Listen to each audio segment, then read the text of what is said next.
আমরা আছি কেএমবিএন এর একটা প্রপার্টি। এইটা জায়গাটা খুব সুন্দর। এটা হচ্ছে গোল্ডেন ইকো লগ হাট। আমরা এবার যাত্রা শুরু করেছিলাম কলকাতা থেকে দিল্লি হয়ে, সোজা পৌঁছে গেছিলাম দিল্লিতে। সেখান থেকে ট্রেন ধরে চলে গেছিলাম কাঠগোদাম। কাঠগোদাম থেকে আমরা যাত্রা শুরু করেছিলাম আজকের ডেস্টিনেশন কেএমবিএন এর অ্যাবাউট মাউন্ট। কেএমবিএন এর অ্যাবাউট মাউন্টটা একটা ইকো লগ হাট, কাঠের তৈরি সব বাংলোগুলো। জায়গাটা সত্যিই খুব সুন্দর। এখান থেকে একটা 360 ডিগ্রি ভিউ দেখা যায়, কিন্তু আকাশে মেঘ থাকার জন্য সেটা দেখা যায়নি। এই জায়গাটা অত্যন্ত ভালো, শান্ত, অনেকটা ওয়েদারটা দার্জিলিংয়ের মতো। এখান থেকে প্রায় আপনার যে যে জিনিসগুলোর ভিউ দেখা যায় সেটা হলো পীর পাঞ্জাল এবং নন্দা দেবী এবং পঞ্চচুল্লি, এই জিনিসগুলোর পিক দেখা যায় এখান থেকে। আমরা দাঁড়িয়ে আছি রিসোর্টে। এইটা হচ্ছে অ্যাবাউট মাউন্ট রিসোর্ট। আমরা এখানে এসেছি কাঠগোদাম থেকে গাড়ি ধরে। কাঠগোদাম থেকে অনেকেই লোহাঘাট কিংবা বিভিন্ন জায়গায় স্টে করেন। তার থেকে আমার মনে হয় এই অ্যাবাউট মাউন্টে এসে থাকতে পারেন। এদের প্রপার্টিটা অসাধারণ। একটা বিস্তীর্ণ এলাকা জুড়ে সমস্ত কটেজগুলো রয়েছে। এই কটেজে এখানে আমাদের মেন অ্যাট্রাকশন হচ্ছে এখান থেকে আগে হিমালয়ান ভিউটা দেখা যায়। এটা 365 ডিগ্রি ভিউ, 360 ডিগ্রি ভিউ ছিল, কিন্তু এখন মেঘের জন্য কয়েকদিন ধরে ওয়েদার খারাপের জন্য দেখা যাচ্ছে না। এইখানে থেকে এই ভিউটা অসাধারণ আসে। জায়গাটা এলে একটা শান্ত পরিবেশে আপনি একটা দিন বা দুটো দিন কাটাতেই পারেন। হাতে যদি দুদিনের সময় ছুটি থাকে তাহলে সহজেই চলে আসা যায় এইখানে। এছাড়া আপনি যদি দেখেন এইখান থেকে এই গ্রামগুলোকে দেখা যায়, যে গ্রামগুলোর ভিউ অসাধারণ এখান থেকে। এটা একদম টপ ভিউ, হিল টপের উপরে এই জায়গাটা অবস্থিত। সেই জন্য এখান থেকে হিমালয়ান রেঞ্জ যেমন দেখা যায়, তেমন এই গ্রামের ভিউটাও পুরো দেখা যায়।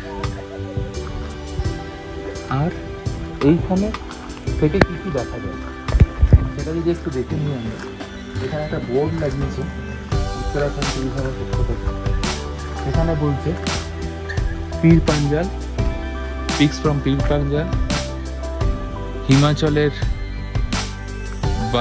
বাদ্রা পাউচ, চন্দ্রভাগা, নীলকান্ত এবং নন্দাগুন্টি, ত্রিশূল, নাকটিল এবং নন্দা দেবী, নন্দাকোট এবং পঞ্চচুল্লি পিকগুলো এই জায়গা থেকে দেখা যায় যদি ওয়েদার ক্লিয়ার থাকে।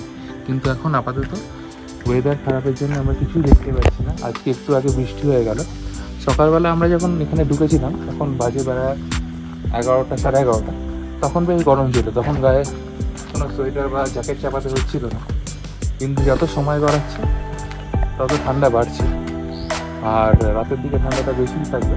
এই 12-13 ডিগ্রি সেলসিয়াসের কাছাকাছি এই গরমকালে, মে মাসে। আর এই যদি মেঘটা কেটে যায় সকালবেলা, তাহলে একটা পিক দেখার সম্ভাবনা থেকে যাচ্ছে। সেটা এখনও বোঝা যাচ্ছে না মেঘটা কাটবে কিনা।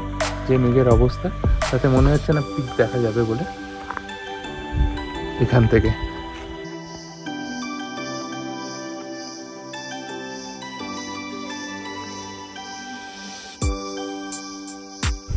আমরা আছি কেএমবিএন এর একটা প্রপার্টি। এইটা জায়গাটা খুব সুন্দর। এটা হচ্ছে গোল্ডেন ইকো লগ হাট।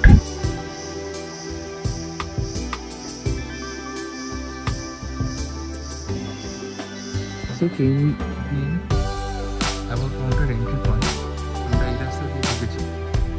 আর এখানে 8খানার মতো প্রপার্টি রয়েছে, সবই আজকে ফুল।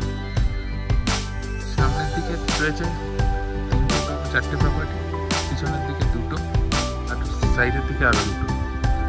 অনেকগুলো আগে থেকেই ভর্তি ছিল, সেগুলো পাওয়া যায়নি। আমরা পিছনের থেকে একটা প্রপার্টি পেয়েছি। প্রপার্টিগুলো মোটামুটি উডেন ফিনিশ, উডেন কার্পেট এই দিয়ে তৈরি। আর এখানে মোটামুটি পার্কিং অ্যাভেলেবেল রয়েছে, আপনারা এসে গাড়ি রাখতে পারবেন এবং যে যান নিজের গাড়িতে করে, অনেকে দুদিনের ছুটিতে চলে আসছে। আর যদি দেখেন এইখান থেকে মোটামুটি জঙ্গলের মাঝখানে পাহাড়ের টপে একটা রিসোর্ট, খুব সুন্দর এবং অসাধারণ। এদের প্রপার্টির জায়গাটা অনেক বড়। আপনাকে যদি একটু ঘুরিয়ে দেখায় তাহলে বুঝতে পারবেন অনেক বড় জায়গা জুড়ে এরা এই প্রপার্টিটা করে রেখেছে। কটেজগুলো, অনেকগুলো কটেজ আছে এবং এখানে বেশ সুন্দর সাজানো, এখানে রাস্তাঘাট করা আছে। আর পাহাড়ের উপরে ওয়েদারটা খানিকটা দার্জিলিংয়ের মতো, সেই আমেজটা আপনি পেতে পারবেন। বাট দার্জিলিং নয়, মানে বাঙালির দীঘাপুরি দার্জিলিংয়ের মতো তো, কিন্তু দার্জিলিং নয়, অনেকটা কাছাকাছি ওয়েদার। আর এই যে কটেজগুলো, সুন্দর জায়গা আর গাছগাছালি দিয়ে ঘেরা, আর প্রচণ্ড শান্ত, সেই জন্য ঝিঝি পোকার ডাক সকালবেলাও শোনা যায়। আর জায়গাটা সত্যিই অসাধারণ, একবার এক্সপ্লোর করার মতো জায়গা।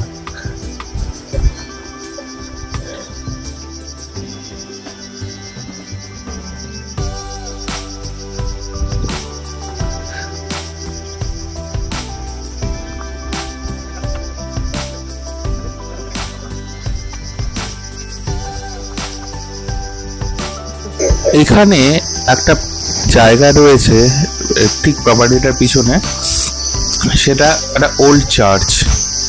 সেই চার্চটা নিয়ে অনেক লোকের মধ্যে একটা প্রচলিত কাহিনী চালু আছে যে সেটা নাকি হন্টেড চার্চ, মানে এখানে ভূত বাংলো টাইপের। আমিও গেছিলাম দেখতে যে চার্চটা সত্যিই ভুতুরে কিনা। যেটা দেখলাম যে এই চার্চটা, রাস্তাটা যেটা যাচ্ছে আমাদের অ্যাবট মাউন্টের পাশ থেকে নিচে নেমে যাচ্ছে, রাস্তাটা একটু নির্জন, গাছপালাতে ভর্তি, এবং আপনি যখন নিচের দিকে নামবেন তখন ধীরে ধীরে ধীরে ধীরে আপনি একটা বনের মধ্যে ঢুকে যাবেন। এখানে হাঁটতে সকালবেলা অসাধারণ লাগবে, সকাল বা দুপুরে। আমি রাতে হেঁটে দেখিনি, তবে রাতের এক্সপিরিয়েন্সটা করা উচিত।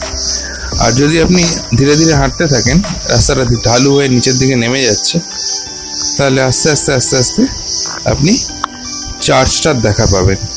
সেই চার্চটা এখন ভগ্নপ্রায় দশায়।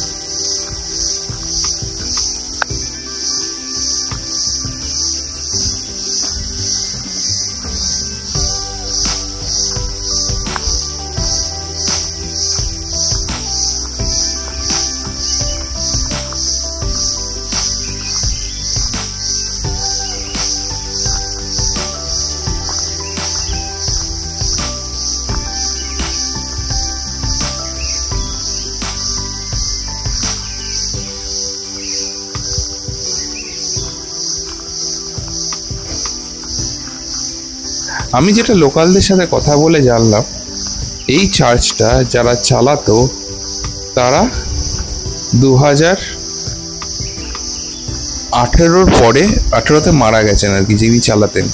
এখানে বাচ্চাদের নিয়ে প্রেয়ার করাতেন বা গ্রামের বাচ্চাদের নিয়ে আসতেন। তিনি আর নেই, সেই জন্য চার্চটা ওখানে এরকমভাবেই পড়ে রয়েছে, মানে ভগ্নপ্রায় দশার মতো। 18 থেকে আজ 25 অবধি তার কোনো মেনটেনেন্সও হয়নি, গভর্নমেন্ট কোনো মেনটেনেন্স করেনি বা মেনটেনেন্সের টাকাও দেয়নি। আর আরেকটা বিষয় হচ্ছে, এটা ব্রিটিশ আমলের তৈরি চার্চ, এবং যারা চার্চটা তৈরি করেছিলেন সেই সময়কার, তাদের সমাধি চার্চটার ঠিক সামনে রয়েছে। এই সমাধি আর চার্চ, এই ভগ্নপ্রায় দশার জন্যই হয়তো এটাকে হান্টেড বলা হচ্ছে, বাট আমার মনে হয় না এটা হান্টেড কিছু। এখানে প্রচুর লোকে এসে দেখছি রিল করছে। তো চার্চটাকে যদি দূর থেকে দেখেন তাহলে দেখবেন যে চার্চটার মধ্যে একটা গা ছমছমে ভাব অবশ্যই আছে। এটা একটা জঙ্গলের মাঝখানে শান্ত পরিবেশে ঝিঝি পোকা ডেকে চলেছে সব সময়। সেই গা ছমছমে ভাবের জন্য হয়তো অনেকে হান্টেড বলে, কিন্তু এটা আদৌ হান্টেড না। আমি চার্চটার একদম কাছেই গেছিলাম, চার্চটার ভেতরটাকেও দেখার চেষ্টা করেছি, কিন্তু চার্চটার ভেতরে এমন কিছু দেখতে পাইনি। যে জানলা দরজাগুলো ছিল সেগুলো ভেঙে চুরে গেছে, তবে চার্চের বাড়িটা অক্ষত আছে একদম। এখানে কোনো রকম কেউ কিছু করেনি, তবে ভেতরের জানলা দরজার অনেক পোর্শনই হয়তো গ্রামের লোকেরা ভেঙে নিয়ে চলে গেছে। দরজা বন্ধ করা আছে, একটা দরজা খোলা আছে, সেটা দিয়ে লোকে ঢুকতে পারে। এই হচ্ছে চার্চের বিশেষত্ব। তবে চার্চটা আপনারা এলে একবার দেখতে পারেন, এটা হোটেলের অ্যাপার্টমেন্টের খুব কাছে। আর এই হচ্ছে সেই চার্চ যেটাকে হন্টেড বলা হচ্ছে, কিন্তু লোকজন এখানে দাঁড়িয়ে দিব্যি রিল করছে। জানলা দরজা এখন প্রায় কিছুই নেই, সবগুলোই হয়তো গ্রামের লোকেরা ভেঙে নিয়ে চলে গেছে। আর এইভাবেই পড়ে রয়েছে। আর সামনে এই যে সমাধিগুলো রয়েছে এখানে।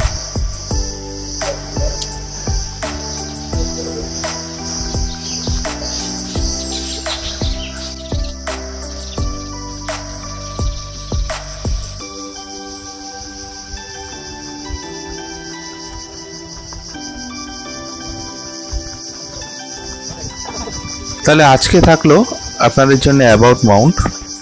অ্যাবাউট মাউন্টের পরে আমরা এখান থেকে চলে গেছিলাম পঞ্চচুল্লির উদ্দেশ্যে। এই অ্যাবাউট মাউন্টটা একটা ওয়ান অফ দ্য ডেস্টিনেশন, যেটা আপনারা ভাবতে পারেন যারা আদি কৈলাস বা পঞ্চচুল্লির দিকে যাচ্ছেন, বা যারা অফবিট রুট খুঁজছেন এই কুমায়ুনে, তাদের জন্য খুব ভালো একটা ডেস্টিনেশন।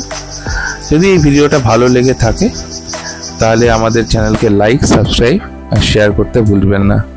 ধন্যবাদ। আবার দেখা হচ্ছে পরের ভিডিওতে, যেটা নিয়ে আসছি পঞ্চচুল্লি।